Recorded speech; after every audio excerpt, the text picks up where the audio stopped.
I feel hope finally when I listen to RFK that we could actually gain freedoms from our government rather than lose them like we have been my entire life.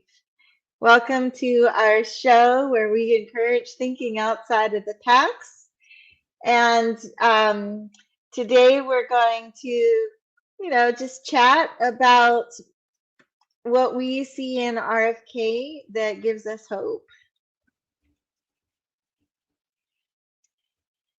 Specifically,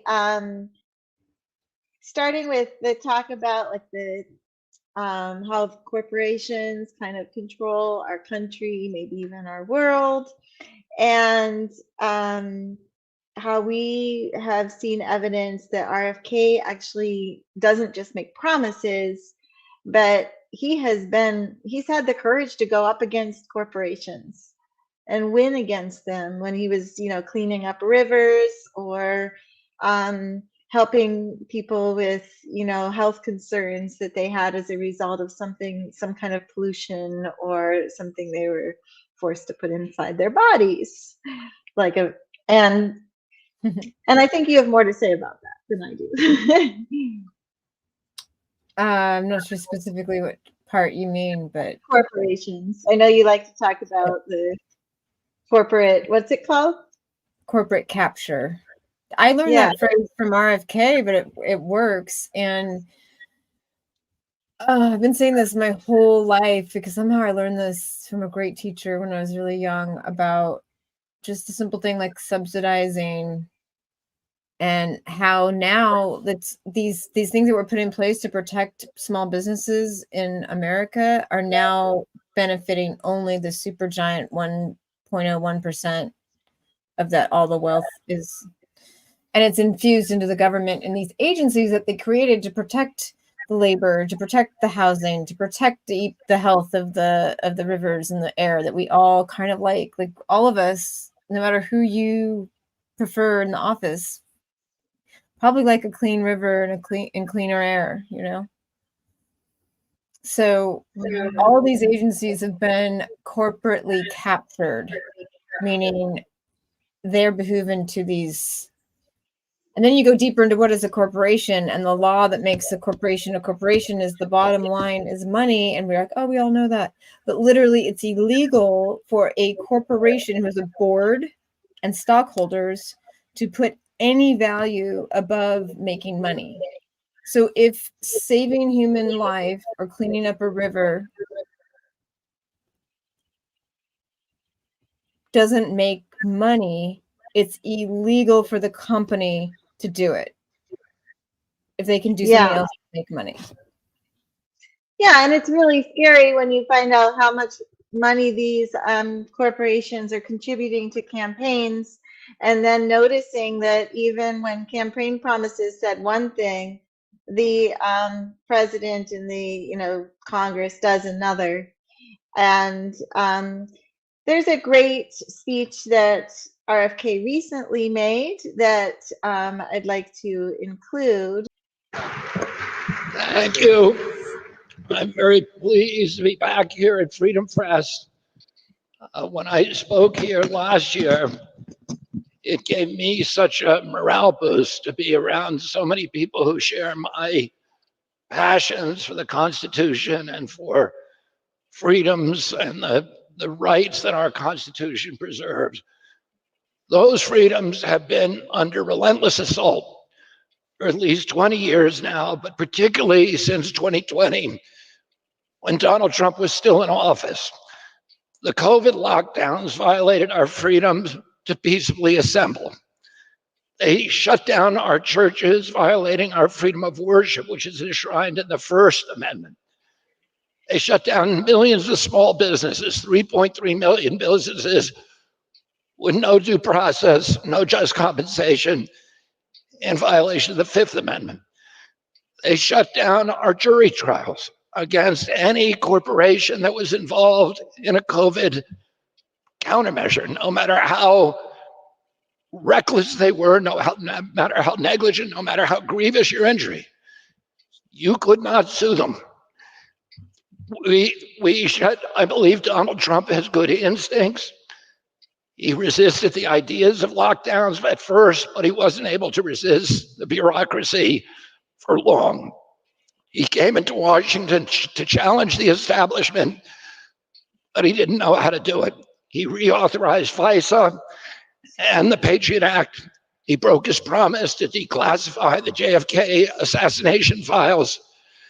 He put a Goldman guy in charge of the Treasury Department, an Exxon CEO in charge of State Department, a pharma president in charge of HHS, a Verizon lobbyist in charge of the FCC, coal and oil lobbyists to run EPA and the Department of Interior, respectively, a big ag robber baron as the head of the Department of Agriculture, and the neocon militarist John Bolton as National Security Advisor. These are all swamp creatures. President Trump's instinct to drain the swamp was correct, but the swamp swallowed him instead. This assault on the Constitution drastically intensified when President Biden took office.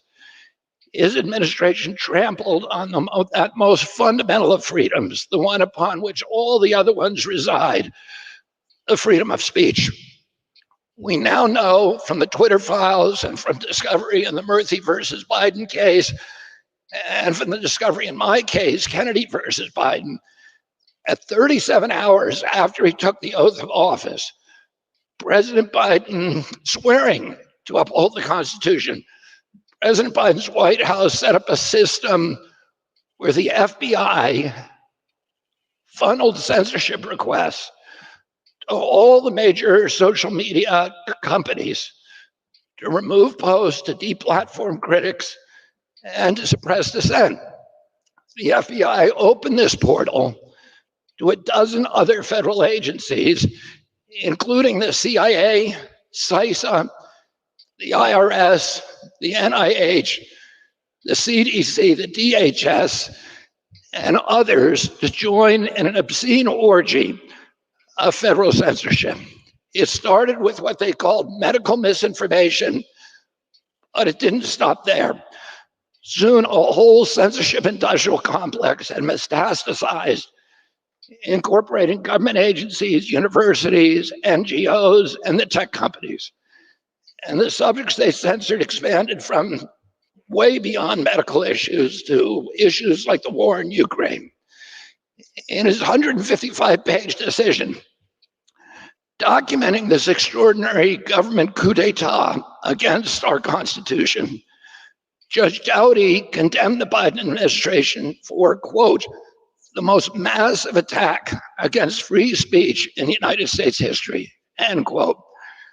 Yesterday, that same federal judge affirmed my injunction against President Biden, ordering the president to cease and desist from pressuring media and social media platforms to censor my criticism of his government policies.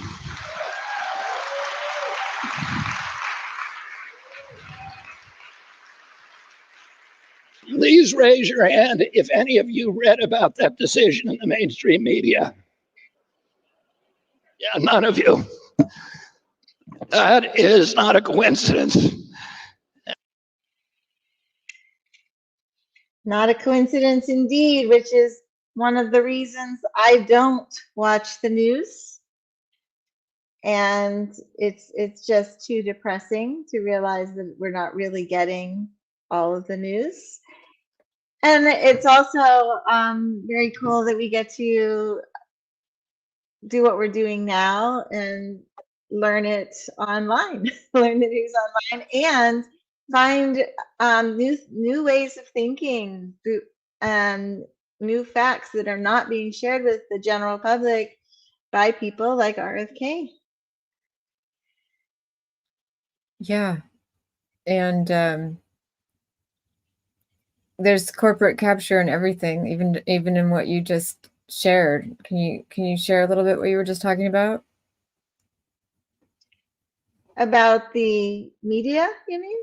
Yeah. So there's corporate capture in media. It's part of all of it's part of the same thing. They're beholden to their corporate they're owned by the same companies who own the companies who do all the stuff that gets away with not fair, not applying the law equally to them, not being like treated equal. Mhm.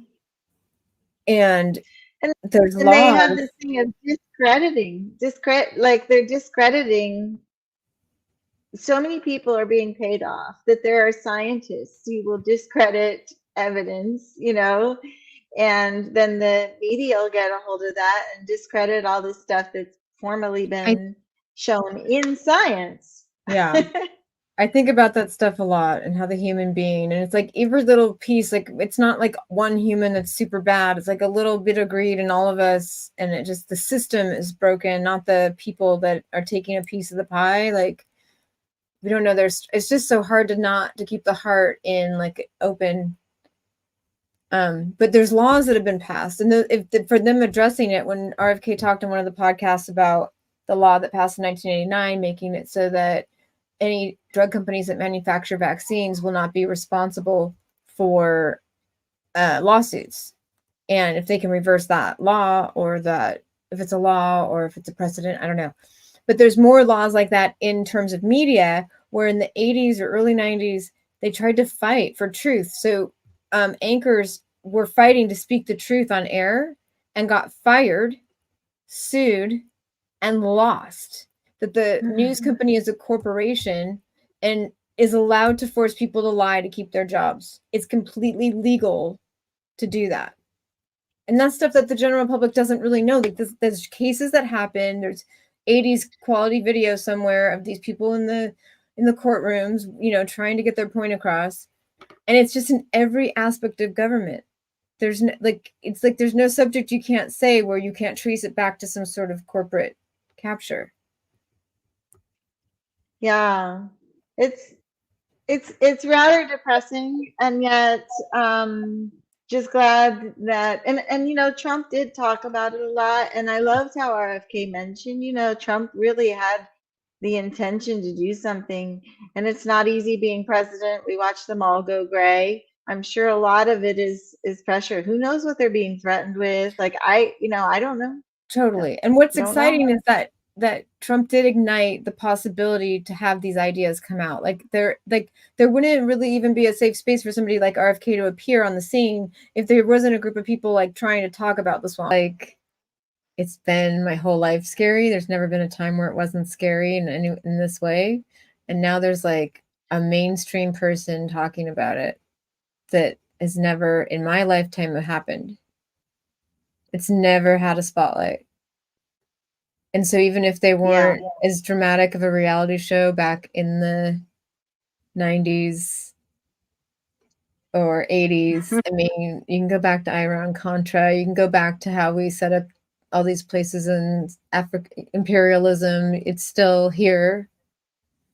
And it's still real, and it's still like people's lives are at stake when they take a stand in these countries for the rights of the land and the animals and the clean air and water. I just keep it real simple, because to people who, I'm not opposed to hunting. It's not an animal lover thing. It's a sustainable way of looking at nature as opposed to consuming it. Yeah, I mean, I love to camp and travel, and I care that the water I go in is clean to enjoy and all of that. I'm glad you mentioned Iran-Contra, though. I'd like to go back to that, because that's kind of the roots of us, or it's part of the roots of what my dad used to talk about, and people back then, of course, called it conspiracy theories and all this stuff, but about how they're watching us. They're watching us, and they're gathering data about us. And even though even though it was stopped by the government, it was actually continued by private corporations. And one of the corporations that's really in charge of that contributes deeply to J.D. Vance, Trump's selection for vice president. And ever since he was selected, the contributions have been going directly from that company to Trump's campaign. And so it's somebody's watching you. It's something, yeah. And so this is our freedom of privacy that we're talking about, and I think it's important for us to consider this when we consider who our next president is.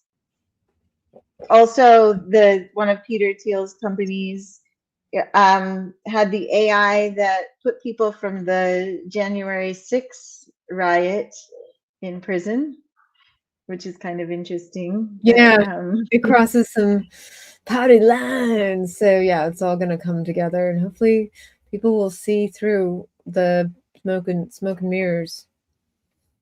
And the only one without that is RFK right now on the scene. I wish we could clone him, because wish we could have a whole bunch of yeah. RFK lawsuits happening where he's trying to get things back on track. I just really want to speak to this movement in the country in another video or whatever, but like this patriot, like American values, make America like it was in the past, and talk about America before corporate capture, like before even income tax is a form of corporate capture in a way. And like these things that happened so long ago, the government used to stop monopolies and stop these mergers and do all this stuff to keep the playing field fair for the system to work that we play in. And so when these other sides become an anti the system, instead of fixing the system, like becoming an anti-capitalist instead of like fixing it to the way we set it up long before some of the titans got involved, some of the classic names that are still in play. And so yeah, I don't know. There's any hope. There's so many like ways to look at. There's also ways that our country has improved in that time. Because that was actually before women could even vote. Socially, there's a lot of improvements, but it would be there's great also, to talk. Yeah, the social accomplishments, the cultural awareness and growth is amazing, and still growing. But to separate out, like there was a system in place that may be able to work again. I don't know. I mean, tech, the world's so big now. I don't know, but it's just kind of like if I want to touch into like looking back at this time in America with some fondness, the way some people do, but focus in on the system before it got captured. And not focusing on like the cultural norms of the time, but that there was a government system that used to work. It used to work. Is it possible again? Maybe. But we culturally, like that we socially all together don't look at it. That's my goal is for people to look. And then I kind of have some faith in humanity. If enough people pay attention. Maybe that's what we have always wanted forever, but it just seems like now more possible than ever for some reason. Maybe if people see the inflation or see the things that really affect them, like before we were happy in the 80s, it didn't affect us, but it was already happening. It just has gone exponential. Yeah, I mean, my dad was talking about all this stuff in the 70s, and again, back then it was, people really criticized even more than they do today, and use that word conspiracy theory, which is,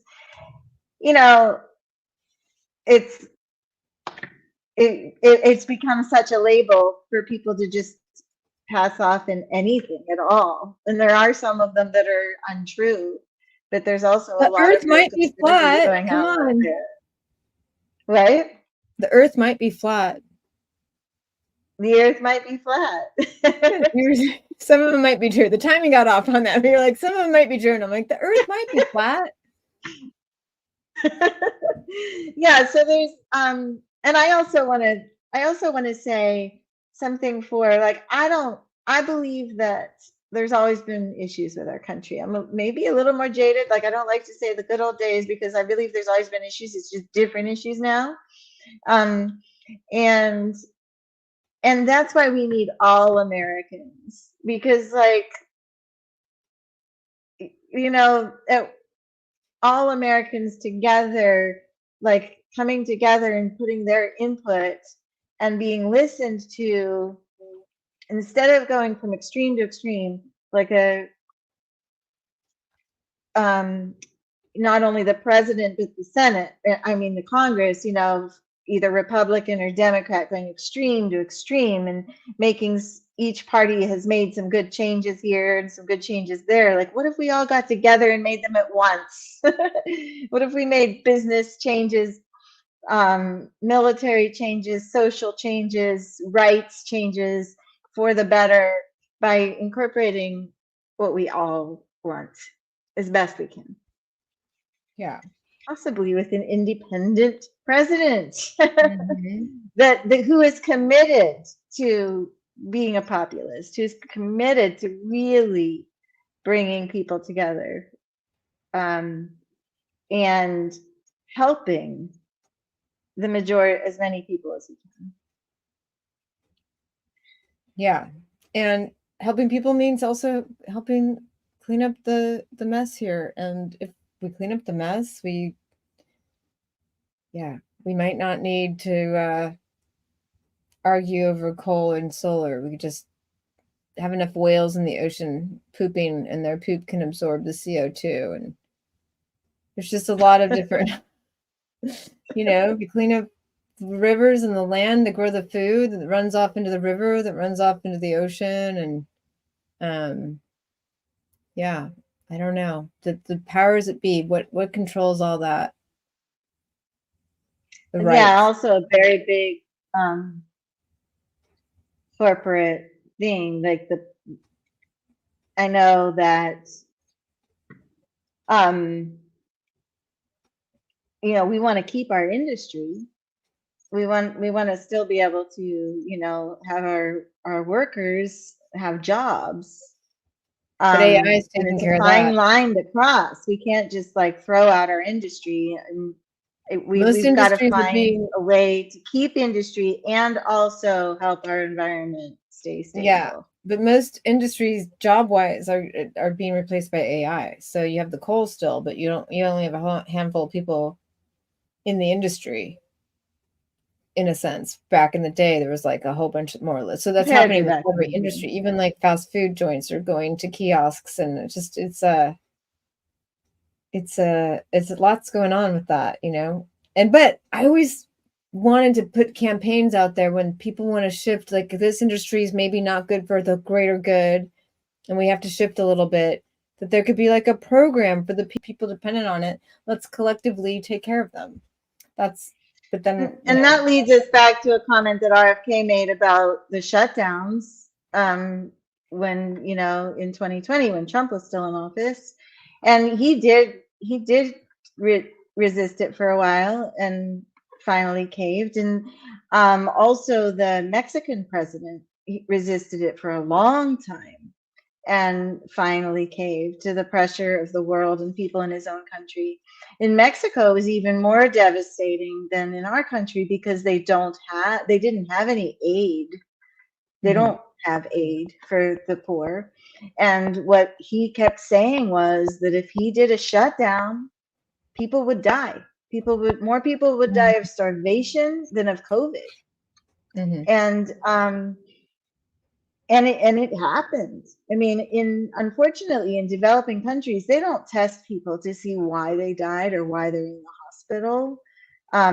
When there's a pandemic, and this has happened with all the pandemics in developing countries, they give a list of the number of people that died that year, and it gets attributed to the pandemic because they don't test. They don't have the infrastructure for that. So a lot of when the shutdown ended, so many businesses in Mexico, just like the United States, but much worse, did not come back. And a lot of it there, and I'm sure in other developing countries in the world, was because the people literally starved to death.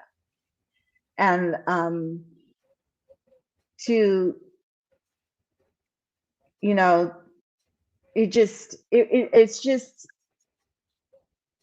I totally agree with RFK that was taking away a right. You should have a right to keep your business open. You should have a right to evaluate your own risks. I evaluate my own risks when I mountain climb and when I,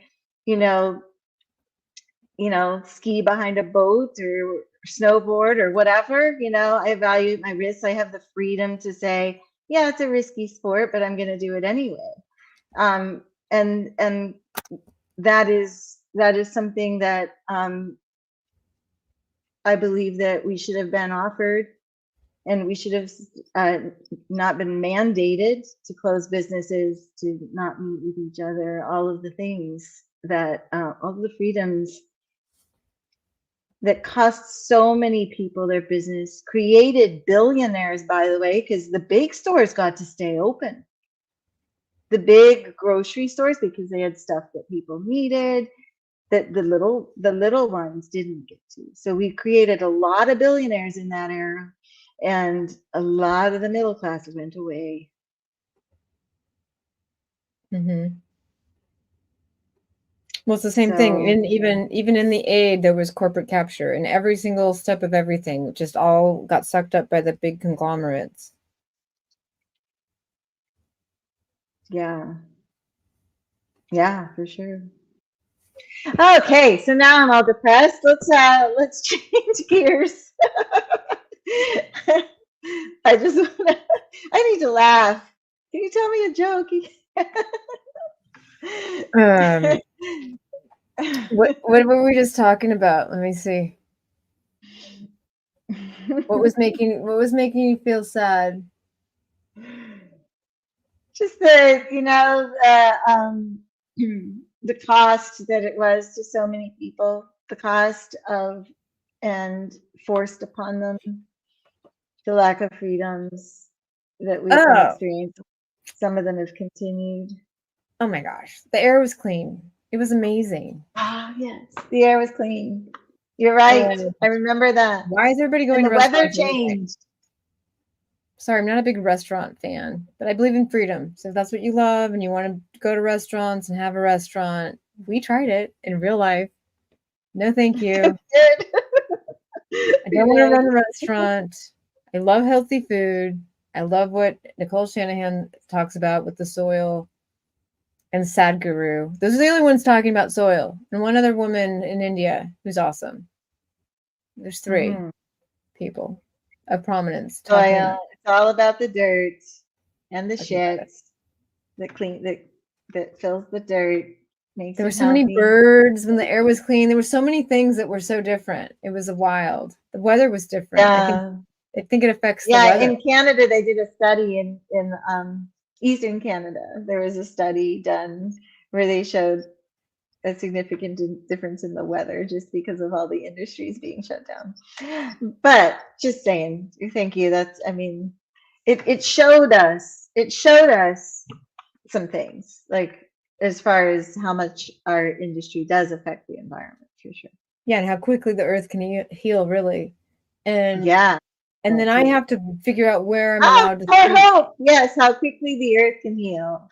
There's my hope. Yeah. It's tough for me because I have a very big value of freedom and for individual freedom, as long as you're not hurting anyone. But I also really liked the less travel, less air pollution, less airplane noise.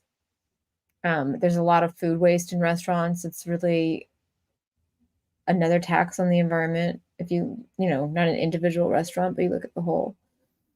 So that leads us back to awareness then, because that's really what our passion is, right? Is awareness. Vote how you want to vote, do what you think you need to do, but if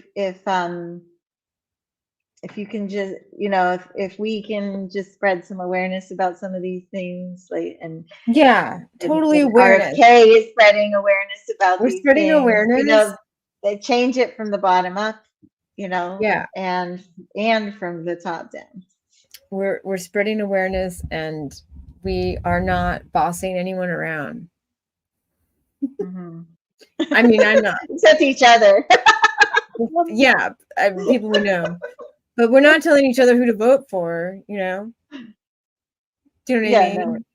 Like, that's that's going to come on the day. Like, that's not about that's not about what I'm here for. It's about ideas. And if he's can win, I'm in. That's it. We're not even there right now, you know. This is like accepting and seeing what we have in common on the sides and just trying to get us all back on the same page instead of letting the I have this other look of it. The whole thing is like in a comedic way, but the apocalypse started already, and it's like this is it. This is the common force. I don't want to call it an enemy. The common force is the system that's like collaborates on itself to keep feeding itself the deals, the subsidies, the lobbying, the whole like it's like it just keeps going, the machine. And yeah, and it backs both sides, and it backs them fighting against each other, and it's like, and it's like we're causing so fighting much AI, pain. not the AI that we're talking about, like Chat GPT, but like we're fighting this invisible force of how the system works. It's kind of run based on like the law I was sharing about having corporations have to make money, but it's just based on like things like not even human tickers on a stock exchange, and it's going, it's alive, it's its own thing, and people are invested. A general amount of the public is invested with their 401ks. How convenient. Like we're all in, you know, right? It's like yeah. Oh, I know. And like I know a lot of people who have certain beliefs, but they still invest in the companies they don't like because that's where they're going to make money. You know, it, it it's so hard to say that's why I no to don't want to money. blame the CEO who got the big extra bonus. Like we're all part of it. That's what's so it's like we're all human and we're all going to survive, and if it means we have to make a sacrifice, like I have a lot of rats in my house and they're cute and I don't want to hurt them, but like this, it's just light. Like what can I capture them and release them? What do I do? Like just live with them? Yeah, you can. They have great traps. But you live in the city, where would you release them? That's what I mean. That's what I mean. What am I doing? Where I live, Hey, I could like, neighbor. take them into nature and release them. Hey, neighbor. Well, no, maybe I could find some nature, give them to the hawks. I'm just saying, like, I have harmed some ants. Like, I'm not, I'm corrupt. I'm human. I mean, it's the human. Like, I'm gonna survive, even though I don't want to hurt an ant. And I hate, sad to admit it. Like, there's a part, like, and I'm not taking $1 million bonus as a CEO of a corporation. That's, you know, one piece of the puzzle of corporate control or environmental issues or whatever. But I just understand the human is like that one person in that role is just maybe they really needed a new watch. But in their mind, that's like what really matters. Just to be a part of the community, to be a part of something. Like it sounds superficial, but maybe in their world, like this is how they survive. This is how the in-laws accept them. This is, I don't know. This is how they get their father's love.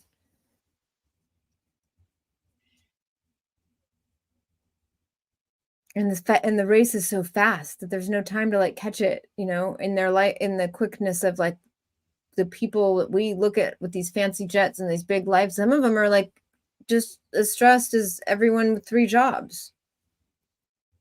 And we look at them like they're the jet setter making millions off these backdoor deals. It's like we're all in a way a part of it. I don't know I'm not trying to blame anyone, but unless it's all of us in a way. And it's so counterintuitive to my instinct of like, that guy's the bad seed. And if we just got rid of the bad seeds, nobody would fill those spaces, but there would just people who would not normally, that would just happen. That's what my psychology looking at it is like. That's but why I feel like the system could change. For instance, like some of the, that's only hope. vehicles. So like bankruptcy, for instance, like when a corporation files bankruptcy, like I know of a corporation that was that could have been my employer, by the way. They were a big employer in my career, and the town near one of their factories was being polluted so badly that people were just dying left and right, and a lawsuit came through and they won, and the corporation just filed bankruptcy. And but of course, before they did that, they paid out all their top employees, Mhm.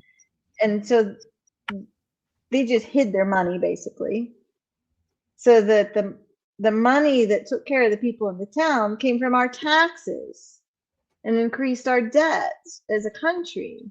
When the corporation, because it's an entity and not people, the people Yeah. that were high up in there just walked away with all that money. Yeah. And that loophole of allowing a corporation to file bankruptcy and nobody be responsible is toxic. And by the way, Trump has filed bankruptcy. I'm not sure how many times, or his corporations have, and it's he didn't get poor from it. The little person files bankruptcy, they're poor. The somebody like that, because of the system, the loopholes, they stay wealthy even though their company goes under. Yeah, and those loopholes are created by lobbyists who lobby to get those little. Why are laws 2,000 pages? What are we doing? Why can't we just have one subject, one law y'all vote on, and then the next there's like, we'll give you this if you give us that, we'll give you this if you give us that, and then there's all these little secret deals of like, oh, we're gonna fund this with this thing, and we'll make sure we choose this company to do this branding thing over here that we're paying whatever, or the contracts for the things that they're doing, whatever sector they're in, all those private entities that get involved, and I remember learning about it when I was being taught in high school what a democracy is. And my dad believes in America. He believes it's the greatest country in the world. And I was hearing this at home, and made in America. And we have to have American-made cars. And I'm learning about what is happening with lobbying in the 80s. And I'm like, wait, what? wait, who's lobbying for organic apples? No, the organic ones are the ones that always get attacked. Like when they had that spinach thing years ago, and somebody on the news was like, "Oh, I wonder if it was organic because organic isn't safe, or is less likely to be safe." And it started this whole thing. It like went across the media. Oh, it must be organic. It must be organic. And then they showed it wasn't organic. But by then, the whole country was like, "Oh yeah, it's organic. Don't eat organic." That's the playbook of the whole thing. I mean, it started, I remember when Bush Jr. or whatever was president, and they had the Blue Skies Initiative. Maybe it was Bush Jr. Anyway, Blue Skies Initiative. And I'm excited, like, wow, they're going to do something for pollution. No, it was the lobbyist version of allowing more allowances and,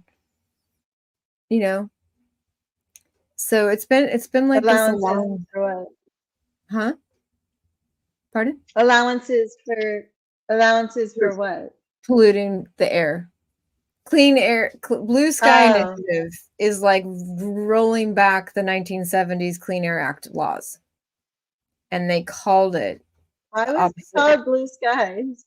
Because that's their playbook. They called it organic spinach. Wow. They knew it wasn't. I feel like it was they knew what they were doing. Even though they knew it was planned. And like Blue Skies Initiative is a planned thing. They can say it, and people won't, like you said, people are busy. Some people don't take a deeper look, especially before we all had phones, mini computers in our hands that we're looking at all day long. But back in the 80s and stuff, Blue Sky Initiative was like, oh, cool. They're doing some good work. They care. We're going to all be better off. Well, yeah. And I'm reminded, I think I mentioned this another time, it's like the box of cereal that says it's good for your heart. But if you put that on a supplement that actually is good for your heart, like you could even lose your business because the FDA won't allow that. But that's on cereal. A box of cereal, which is actually so not good with all the folic acid and the monothymine. Like I could geek out on the and it's also just almost pure sugar. It's like come on. Yeah. Yeah, it's anyway. It's really interesting. It's really interesting how it's been for so long. But I like to imagine like Bill Gates, who's been buying all the land, agricultural land, that he has a plan. Like I want to imagine like he's thinking outside the box, like or just any private entity, any billionaires that are like that have chosen to buy property like that.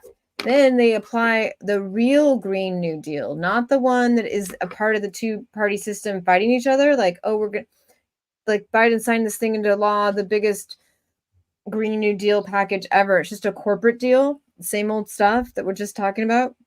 The real Green New Deal would be like taking those billions of acres that Bill Gates has and creating jobs and regenerative farms, like for small families, like they could, because it's labor to get the ducks and the geese to poop everywhere. You can like, there's like really cool ways to regenerate farmland that's all been soils all over monoculture and stuff.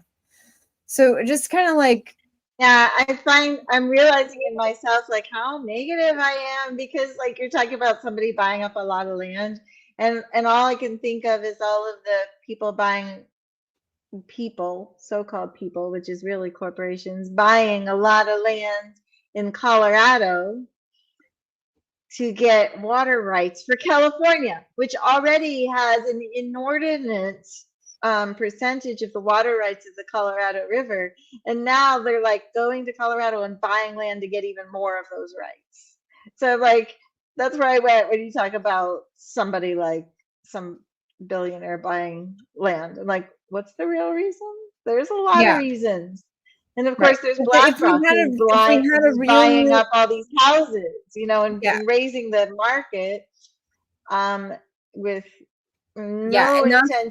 There's a key moment RFK says in one of the talks that when he says he's going to get the BlackRock stuff, he's going to ask them make it so they can't buy the corporations can't buy the houses, but he's like trying to protect people's 401ks, because if he's taking down these companies that are doing all this stuff, those are the majority of the companies that are making money for people in the 401k. But he's like, I'm just trying to get them out of real estate. He's going to let them keep making their 401ks go up.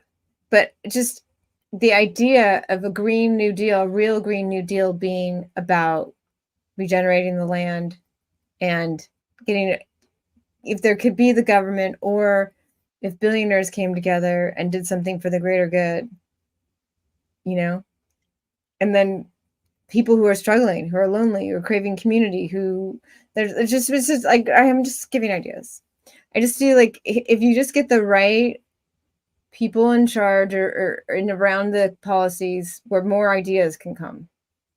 Do you see my name? Ideas Awaken. Ideas Awaken. I love it. It's all about ideas. So, Nicole Shanahan is really into regenerative farming. It is a disgrace saying that to solve health in this issue is to reduce the cost of drugs and reduce the cost of food is suicidal, and it's proving to be suicidal. We're seeing excess childhood illnesses, cancer rates, allergies, death amongst young children. This is absurd, and we know it's due to food and lifestyle. And it would be incredibly solvable. I was just with a farmer in Indiana last week, and we were talking about it would be less than 1% of the current farm bill dedicated to regenerative agriculture, and it would fully transform the infrastructure in this country. It would rebuild health. It would rebuild the small family farmer business. It would cost less than $10 billion of this possibly $1.5 trillion farm bill to enact. And it would have massive, massive benefit for this country. So that is the kind of effort I want to put forward. Go, Nicole. So glad that she is, on the screen talking about this stuff. Yeah. And I'm seeing more and more people find out about it and push for it. Yeah. And even if the governments don't do it, that's we could ask the billionaires to do it, or Bill There you Gates. He go. already has the farmland. Sure. Bill Gates, help us out, man. All right. Well, I'm ready to sign off. Sounds good. After midnight where I am. So I will catch you next time. Okay. And And here's unity. Here's to coming together. Here's to freedom. Here's to rights. And all of us making an effort. Whoop, whoop. Ditto.